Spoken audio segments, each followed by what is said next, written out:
Hola, bienvenidos a una nueva semana política. Según los expertos en salud, quedan 72 horas para definir más o menos cómo va a ser el escenario que estamos viviendo, que ya es bastante catastrófico, por decirlo de alguna manera, respecto al nivel de contagios. Esas 72 horas van a ser claves para determinar si tendremos o no tendremos, desde el punto de vista sanitario y técnico, elecciones el próximo 10 y 11 de abril. Eh, el gobierno y los partidos políticos, desde luego, están por realizarlos a como de lugar. Y ya se ha empezado a advertir, no sabemos con qué seriedad es, que si esto se llega a retrasar, podría incluso no solo retrasar el calendario electoral, sino incluso prorrogar el mandato del presidente Piñera. Algo bastante complejo. Para hablar de eso, bueno, nos encontramos con Carlos Correa, analista político, columnista de La Casa, y también, desde luego, con Marcela Jiménez, mi coeditora en El Mostrador. Bienvenido, Hola. Carlos, Hola bienvenido, Héctor, Marcela. hola Héctor, hola Marcela, qué bueno estar acá de nuevo, para mí es un honor, como saben ustedes, soy un lector asiduo del Es un hombre Mostrador de y me honor. encanta y me honra mucho estar acá, pero estar a la altura del medio, como siempre. Qué bueno. Carlos, partamos, que me gustaría partir con lo primero, digamos, con lo más básico. Los expertos de salud, como dije en la introducción, dicen que estas 72 horas van a ser claves para determinar en términos técnicos y sanitarios si está el país en condiciones de celebrar unos comicios. ¿Cómo lo ves tú? ¿Cuál es el escenario que ves tú respecto, digamos, a esta situación? Qué buen punto tocas Héctor, porque mira, esta conversación fue advertida hace mucho tiempo por varios expertos y expertas respecto a que hacer la elección en 2 días era un error y que lo más razonable cuando el gobierno presentó el proyecto de ley, porque el problema radica, para el plebiscito no hubo problema porque uno llegaba y votaba apruebo o rechazo y el otro voto también era más o menos rápido, pero está claro que efectivamente nos vamos a demorar más porque tenemos sábanas y sábanas de candidatos. O sea, hay lugares donde votamos que es como el voto va a ser como un papel mercurio, más o menos, literalmente, y por tanto nos vamos a demorar más en votar. La solución lógica y obvia que propusieron varios expertos en el tema era separar la elección en dos partes, dejar una elección el 11 de abril, que podía ser la constituyente, y la de alcaldes y Ujú. concejales hacerla con la segunda vuelta de gobernadores, porque igual íbamos a tener que ir a las urnas, e igual el CERVEL iba a tener que convocar vocales, igual se iba a hacer el gasto financiero. El gobierno, entre otras cosas, porque el CERVEL no, también mal aconsejado por el CERVEL, pues el CERVEL tiene la política de trabajar lo menos posible, decidió ponerlo en 2 fechas, lo cual tenemos los problemas que tú estás planteando. Tenemos a las personas saliendo a la calle 2 días y por tanto evidentemente con mayor riesgo sanitario y este problema lo podríamos haber resuelto si hubiésemos tomado esa decisión en ese momento que era la opinión que tenía la mayoría de las personas que se manejan a los temas electorales. Y también la otra solución que se pensó que es un poco más compleja, pero al CERVEL no le gusta, que es hacer lo que hacen otros países, que es el voto anticipado, o que la gente pueda votar no necesariamente en el local donde es asignado, sino que haya más locales. La red chilena, como, o sea, instituciones como Chile Atiende, tiene oficina en todas partes y puede estar perfectamente disponible para recibir votantes durante la semana.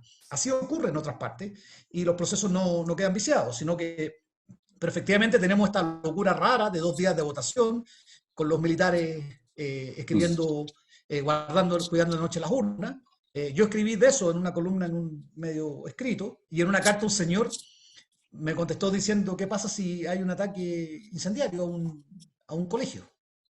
¿Y qué hacen los militares? ¿Responden o no responden? Si responden, va a haber problemas. Si no responden, también. O sea, son riesgos que se habían advertido, aparte de los evidentes riesgos sanitarios, de pedirle a la gente que salga 2 días a la calle en vez de uno. Pero ante el escenario actual, porque ya el otro no ocurrió, Sí. ¿no? Donde se van a ver 2 días y están los contagios al alza. ¿Qué prevés? ¿Qué prevés tú? La única solución posible es volver, aunque ya no es lo mismo que hacerlo antes, es correr alcaldes y concejales a 9 de mayo, a la segunda vuelta de gobernadores, y elegir gobernadores sin constituyente. Tampoco podemos correr constituyente porque el proceso constitucional genera obvias incertezas en las empresas, en los inversionistas, pero también en las personas. Cuando cambiemos la constitución van a cambiar un montón de leyes. Vamos a tener un país distinto.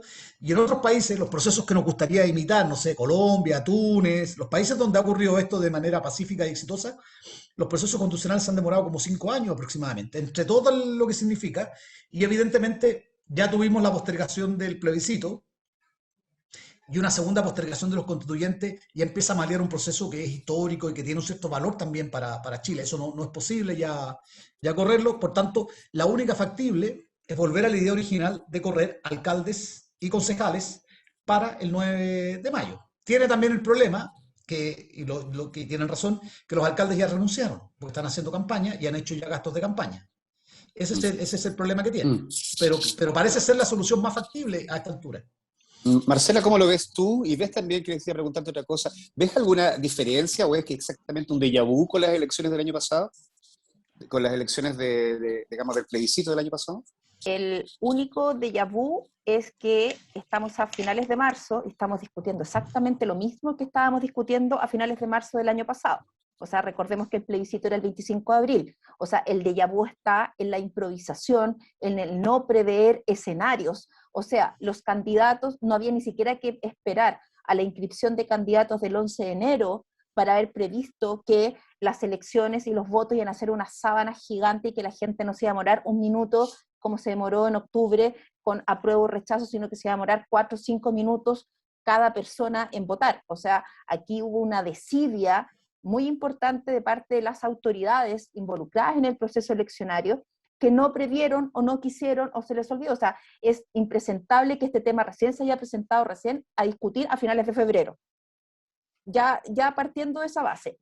Entonces, aquí hay varias cosas que están enredadas y eso es lo que hace complejo el tema. Efectivamente tenemos un calendario electoral súper apretado, pero aquí hay una comunicación muy confusa.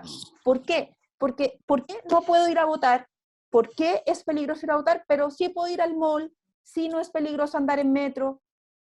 Entonces, ese es un punto que hace que la gente tenga una opinión confusa de lo que está pasando. No se puede comparar con el escenario del plebiscito, porque para el escenario del plebiscito no teníamos 6.000 contagios diarios.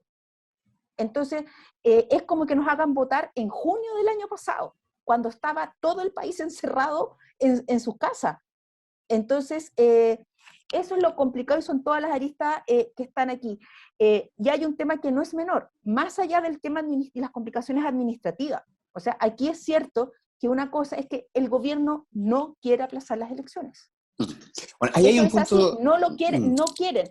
El gobierno dice, los partidos, la reforma, el quórum pero que consultaron con los partidos, que los partidos tampoco quieren aplazarla, pero aquí uno de los actores principales que no quiere aplazar la reforma, o sea, las elecciones, es el gobierno. ¿Por qué? Porque básicamente por la señal de estabilidad que a ojos del gobierno dan, de que sí se realizan las elecciones y de que ciertos, sobre todo por el tema constituyente, lo que decía acá, los de la señal de reducir los espacios de incertidumbre que le juegan muy en contra, a pesar de los errores propios que comete la moneda, los escenarios de incertidumbre le complican aún más las cosas, sobre todo en el único objetivo que tiene Palacio, que es tratar de reactivar la economía.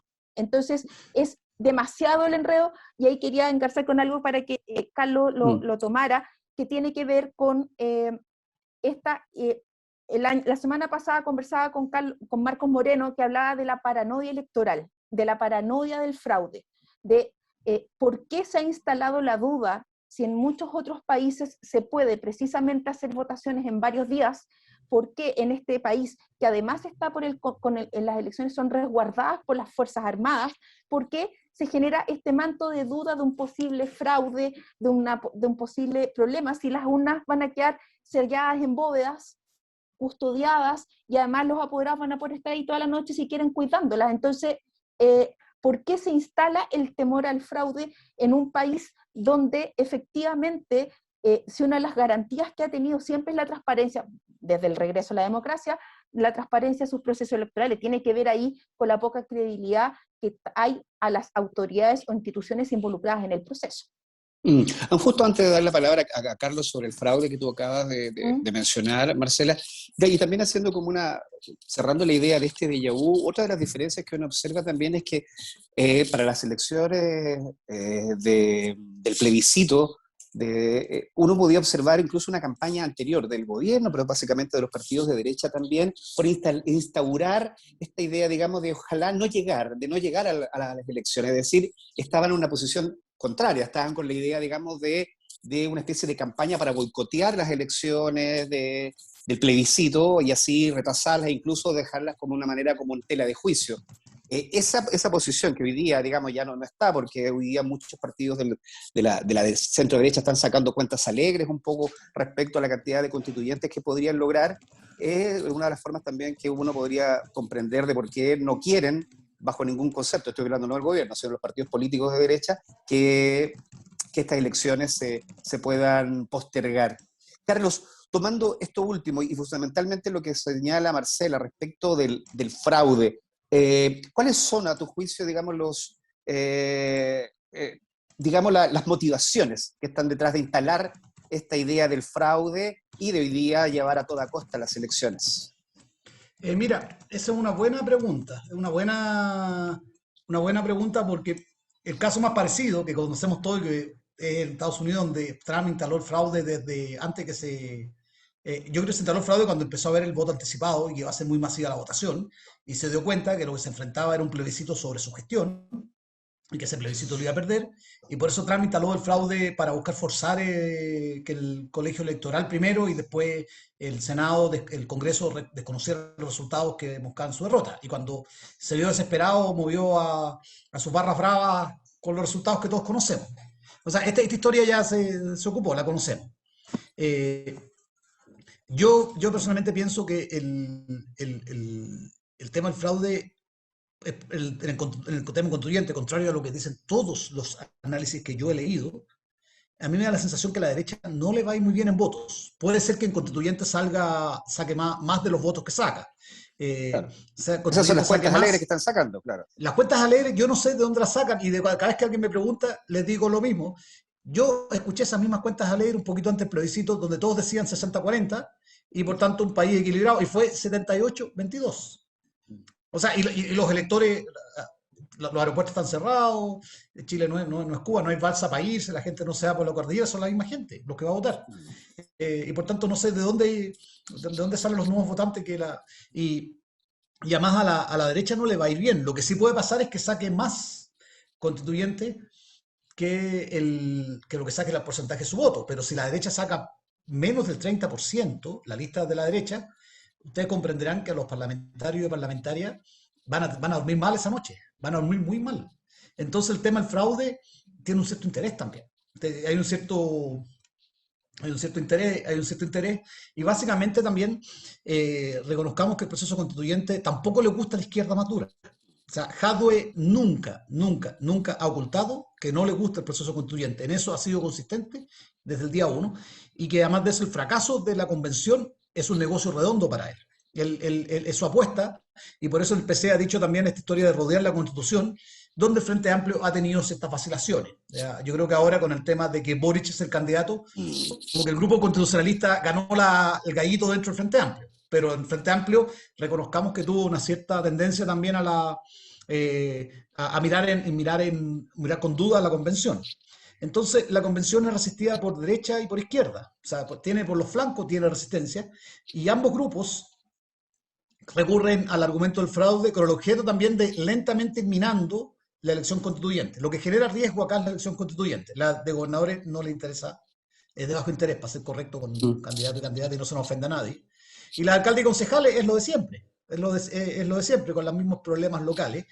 Pero la madre de todas las batallas es la elección constituyente, porque estamos definiendo el país que viene. Y ahí los resultados pueden ser muy sorpresivos. Ese creo que es el tema, que hay mucho de eso también, esta sensación de fraude que transmiten, sobre todo en redes sociales, cuentas bots, algunos analistas ligados a ciertos grupos.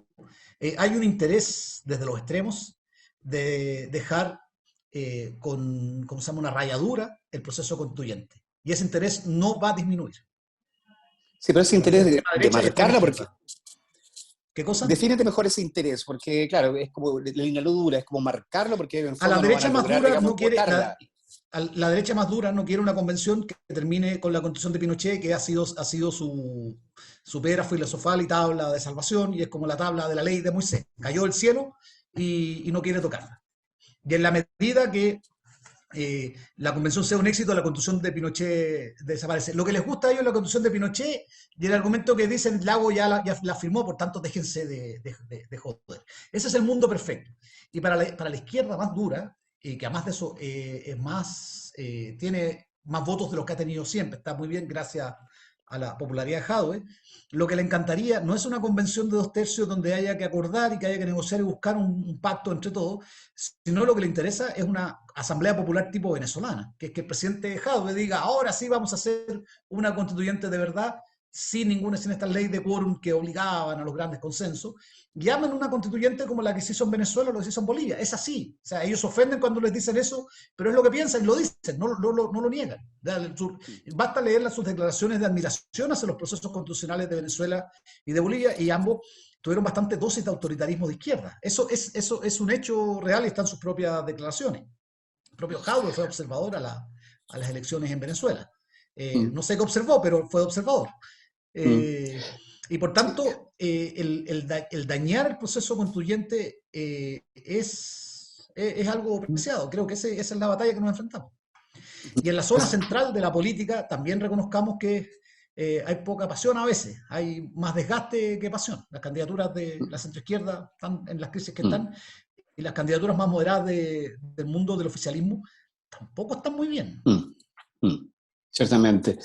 Marcela, tomando y retomando este tema, digamos, de la postergación, hace poco, o el día de hoy, hace pocos minutos, el gobierno anunció algo que es extraño, ¿no? Que si se trasladan las elecciones, esto podría implicar una prórroga del mandato de Piñera.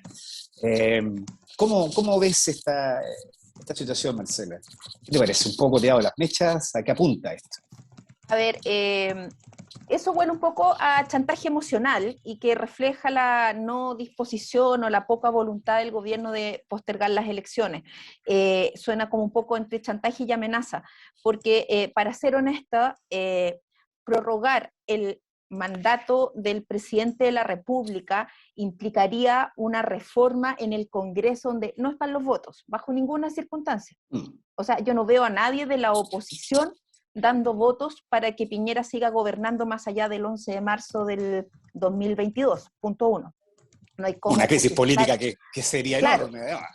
Además, tendría que prorrogarse además el mandato del Congreso. Serían ellos mismos como incumbentes tener que autoprorrogarse el mandato.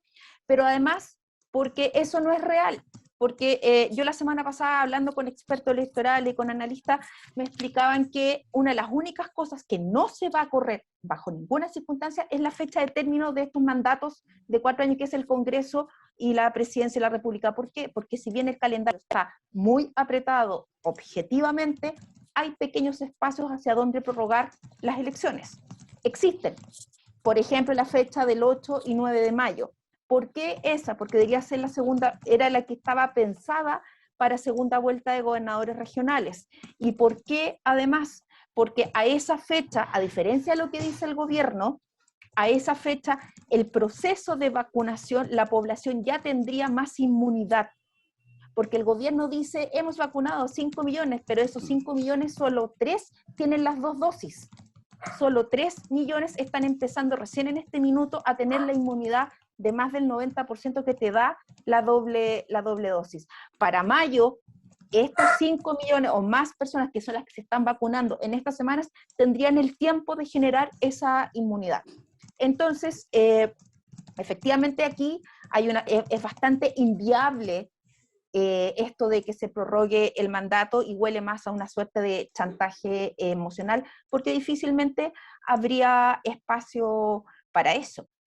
Porque no están los votos. Distinto es que la prorrogación de la elección requiere una reforma que se puede votar en 2 días en el Congreso. De hecho, en la propia moneda reconocen que si ya llega un punto en que es insostenible, ellos van a tirar el elástico lo más posible. Tú hablabas del plazo que dan los especialistas de 72 horas de aquí al viernes, pero la moneda de buena fuente sé que la moneda tiene contemplado hasta que se puede tirar el elástico hasta la semana misma de las elecciones, porque la reforma se puede votar perfectamente en 2 días en el Congreso.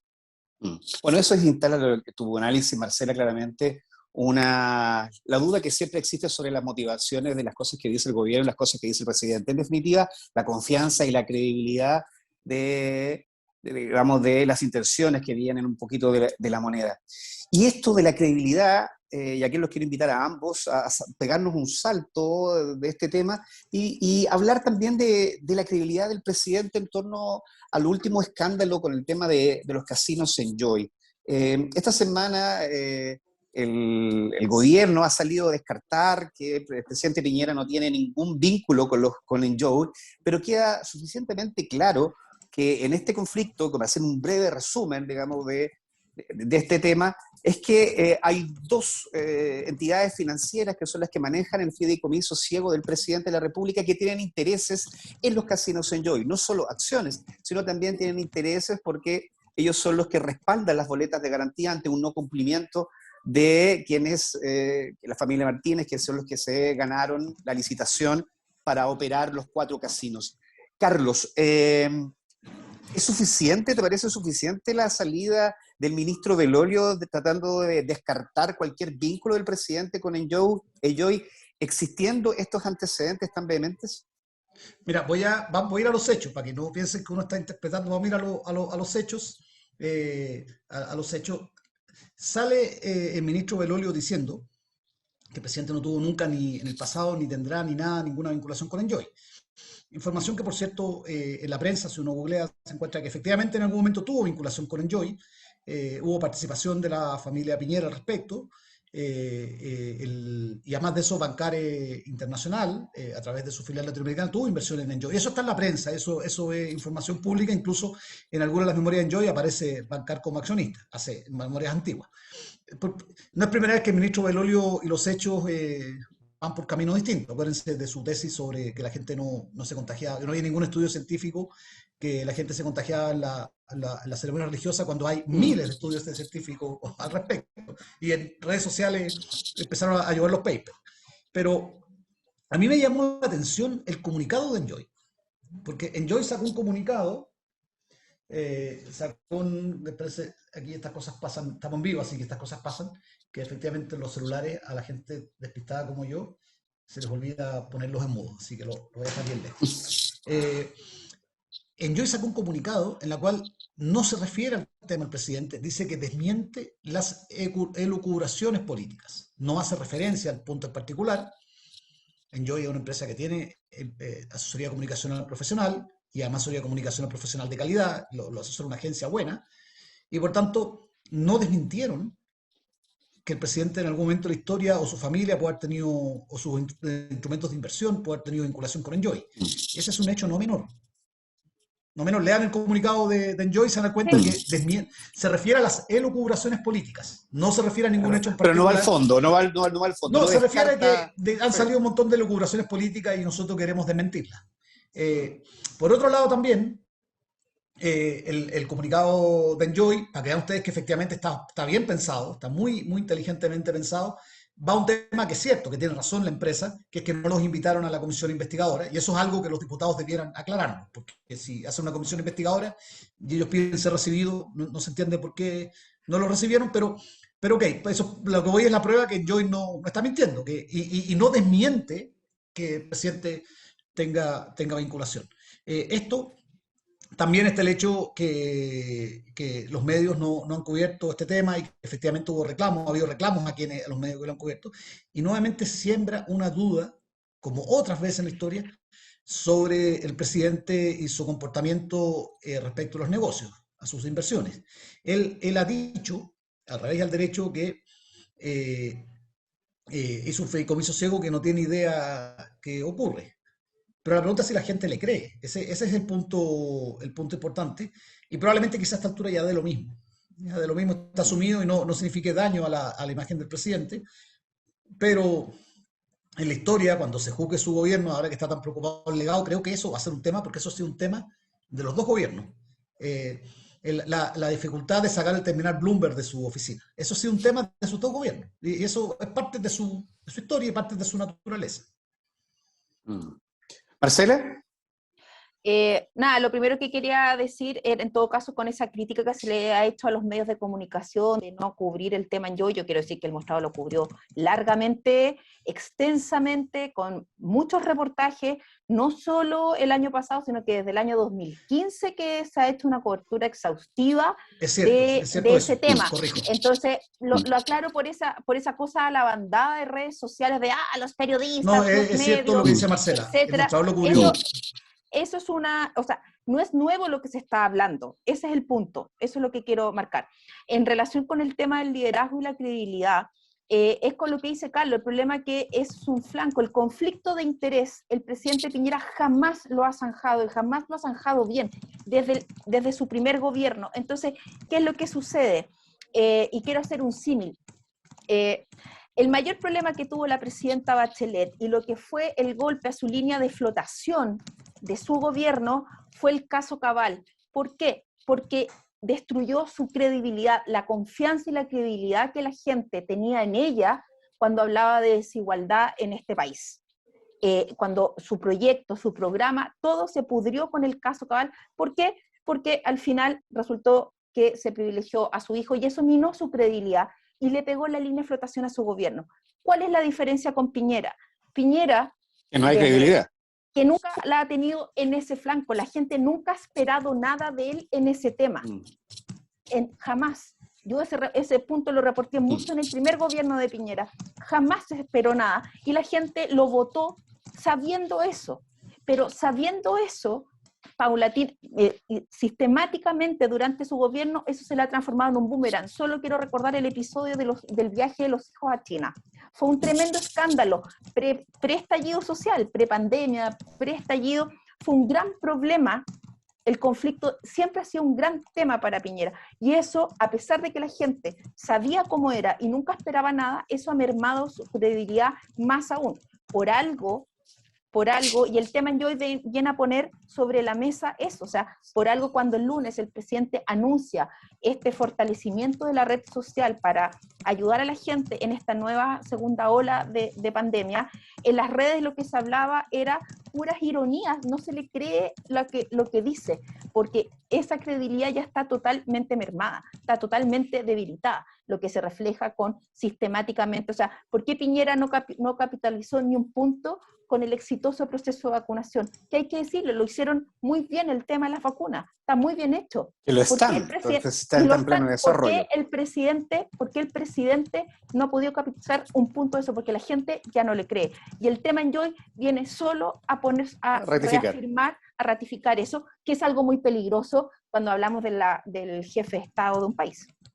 Sí, y que está preocupado precisamente por tratar de borrar todos los antecedentes y todo lo que fue el año 2019, que fue una lápida, digamos, no solo al gobierno, sino a la carrera política en Chile del presidente. Bien, llegando a la hora, quisiera agradecer a Carlos Correa habernos acompañado en esta semana política, lo mismo a ti, Marcela Jiménez, sí, nos estamos viendo en una nueva edición. Un minuto, prometo, un minuto ya. Solamente para 45 segundos. Dale. 45 segundos de derecho a rectificación.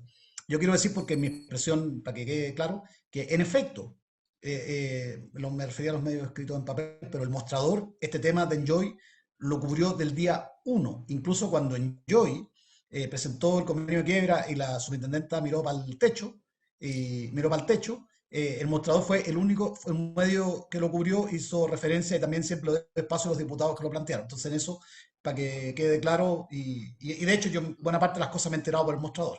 Perfecto. Hicimos justicia entonces al trabajo. Muy bien, lo hiciste en menos de 45 segundos. Muchísimas gracias, sí. Carlos. Gracias a ustedes. Lo mismo, Marcela, y nos estamos viendo en una nueva edición de la Semana Política.